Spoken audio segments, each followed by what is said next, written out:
issues of scale and like what kind of issues come into play for you as you? Well, it's very natural for me to work very small. So this is a very natural scale for me.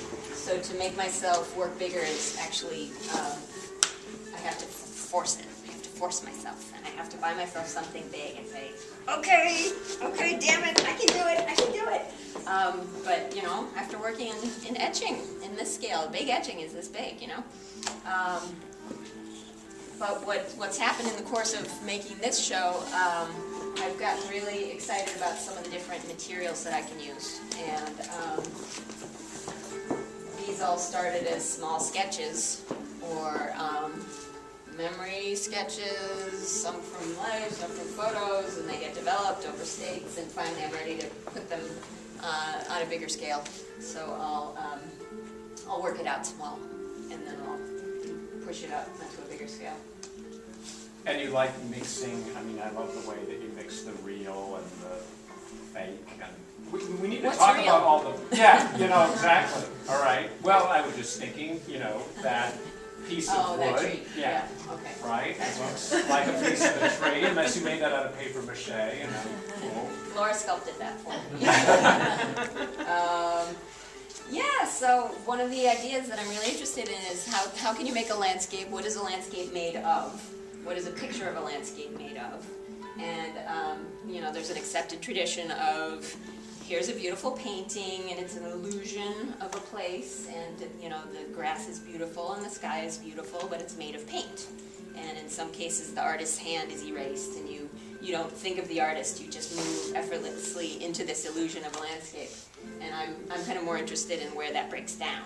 So the materials can be forefronted in a lot of these. So the one in that window over there, it's very emphatically flat and emphatically not illusionistic. So when you stand far away from it, I think it's pretty clear. It's, you know, a tree and some water and some grass and cloud. So it's these basic elements of landscape that's stripped down to kind of exploring different materials. So I'm working on birch panels. So why paint an illusion of a tree? Why not have a strip of a piece of tree be the tree? And there are different ways to make skies. What about a very simple, it's a blue sky with a white cloud. What if I made that out of chalk? And, you know, that's just chalk. You could rub that off if you wanted. So, and I think a similar idea is going on where I'm playing with different languages and different symbol systems. So the childlike, you know, cartoon clouds, symbols of clouds. They're not realistic. They're not illusionistic clouds. It's a play on how you make clouds. And the grass is artificial grass. Why not use that? Why paint grass? So I'm kind of exploring some of those different ideas. And then why not put a real tree? My friend had a tree fall down, and I, for months, said, "Don't get rid of that. I need that tree. I need that tree." And I think that, you know, we're not over there, but there's one over there that's twigs. It's a forest made in a completely different way, on a completely different scale, and it functions in a different idiom with different kinds of playing with how you make a landscape. Now, it seems to me that this gap between the illusionistic or the representational and the real, that is this gap, which is the kind of fakeness of landscape. In your work, it feels, I mean, there's a lot of different ways you could do that. In your work, it feels very much filled with desire to me. That is to say, the desire for the landscape is very much elicited by these works. Would you say? Do you think does that seem right to you? Yeah, I think a lot of it is kind of searching for some kind of perfection in the landscape. And we were talking the other day about how we have in our head all these perfected ideals of the landscape and what it can be and what it could look like and should look like. And some of that is the romantic landscape, you know, deer spots and beautiful sunsets in the wild. And some of it, for me, is the suburban landscape and the controlled landscape and the artificial, unnatural landscape. So, you know, I'm more interested in the unnatural landscape than in the natural landscape.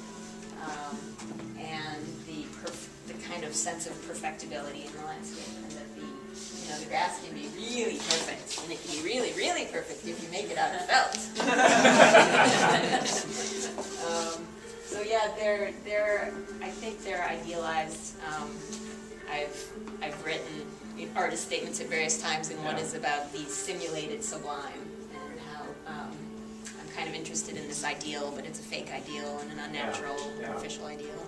Yeah, I mean, I like it because we obviously love the artifice in landscape, in painting, and in photography, but we tend to deny that it's artifice, right? And whereas the artifice in the landscape, like the Staples parking lot or whatever, we don't like that, right? And the way that you're triangulating that relationship, I think, is really interesting. We also don't have people, we don't have figures in these landscapes. We occasionally get fake birds. And I just wondered if you could say a little bit about why we don't get people and we get fake birds. I forgot about the fact that there are no people. Yeah.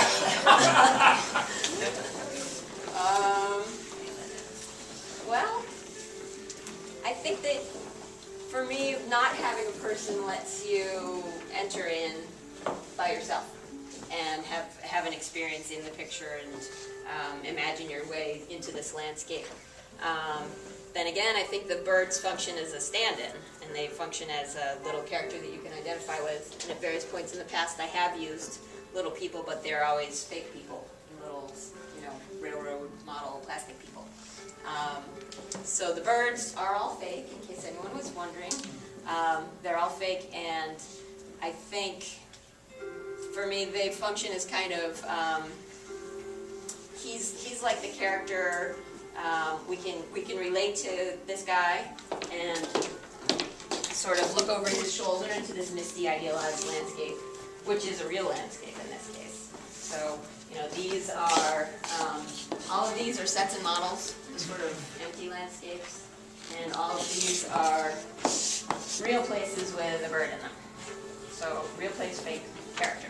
So that's the rule I've set up for myself. And I think I don't need a character anymore. I used to have a character. Yeah, I remember the ones with the cliff. There used to be a little guy, right?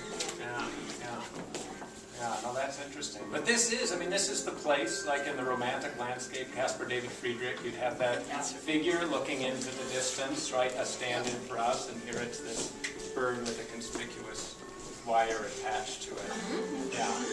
Yeah, which I kind of love, that foregrounding of, we obviously want control of the landscape when we're making an image, right? But we don't like to be reminded that we want the control, right? It's supposed to be the landscape's just delivering its plenitude to us. And the bird is sitting there, such a wonderful sign. And there's the rift. I think of that as the rift. I think that where the illusion breaks down. Yeah. The gaps that break the schism. That's the fakeness. That is very nice. Its own. And then what about, some of the seascapes in particular move us to an abstraction that feels, don't move this way. That's reminiscent of color field painting, of, earlier 20th century kind of stuff. Is that in your mind, or do you think it just kind of bubbles up in the mind of the art historian because he can't help himself? Well, I think that's definitely present. The interest in materials and the interest in foregrounding the materials. As opposed to, it's going to be a seamless illusion. I like the idea of creating seams. So in a lot of these, you can see that that's 3 different pieces, and there are seams in this picture. There are different pieces of wood, and the treatment of each piece. So each piece has kind of a rule. The ground's going to be of this, made of this. The water's going to be made like this. The sky's going to be made like this. And I have different ideas of that. And if you guys get a chance to walk around, check out the different reflectivity. That's kind of one of the big ideas here. Water's reflective, sky not so, ground not so.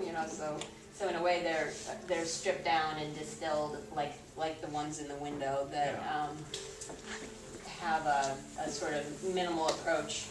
And variously, if there weren't in this landscape show, I think you know, this one in particular, I'm not sure you'd read as a landscape or not right away. And if I hung them sideways, it wouldn't occur to you that they're a landscape.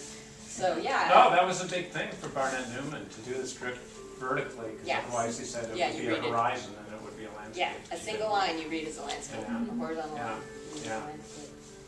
So yeah, I'm thinking about those guys and also what you can do with the materials. Yeah, So I think the same way that I play with printing and what can you do with this method of printing and this method of this technology, what can you do with these materials? And some of the plywood is so beautiful, the birch pattern in Yeah. the plywood, and it really starts to look like sky anyway. So sometimes it can be a tree and sometimes it can be sky. one of the things I find so baffling about being an artist now, and obviously I don't have to face this, but is, you know, there's so much art history in this room, right? I mean, you've got the Caspar David Friedrich, you know, using the materials in this way is cubism, right? I mean, that's what Picasso was doing, right? And you've got color field painting, and, you know, we were talking earlier, some of this reminds me of like Roshi Sugimoto's seascapes. Yeah. People are familiar with those. And it's just, it seems mind-boggling that all these things are available now, right? Because that's not how modernism worked, right? There was a moment and you were throwing out this and this was the thing to do. And now it's like anything goes. Anything right? goes! So how, I mean, I just, you know, I'm not sure this is an answerable question, but I just think about artists now, like how do you shape a practice, given that you have all this in your mind and it's all available in a way that just didn't used to be true. Yeah. I don't know if there's an answer to that. Well, I think for me and for this show, I was just letting myself play more than I ever have in the past. So I also had a lot of wall to fill. I set a rule that everything had to be at least this big. So what, I mean, I'm going to press you again a little bit on how do you, when you go from something small, like a lot of these things probably start at some point, like being on a computer screen or something in a smaller dimension, or no? So you're seeing the image and then you make it big. Like before you print this out, you don't see it like this. Right. Right? Right. So, you know, you see it in your camera window, right? Yeah. And then you see it on the computer screen. Yeah. And then it's actually really exciting to, you know, you zoom in and pixel by pixel, and Richard will make fun of me for going micro and going pixel by pixel on some of these images. But then when you actually print it out, you know, you really have no idea how it's going to look big. Yeah. And you kind of grit your teeth and press print and commit 55 inches of paper. And yeah, it's a surprise. And what? When they come out. Can you say something about some of the surprises, like things that happened that you liked and didn't expect? Well, or... I think when I first got access to a really good pigment printer for digital prints, I couldn't believe the colors. So I had worked mainly in black and white for my whole life, and suddenly these colors were available. Yeah. And I'm amazed that you can get that green that you have over there, and that you can get the kind of detail. And I could go tech geekery on you, and that's not that interesting. But I think it's surprising to me also just to see them large and back away from them, see them that way, get close to them. And I've always been really interested in how something functions at different viewpoints and vantage points and distances. Yeah. But a lot of surprise happens in the making of the image. If you guys can come down here.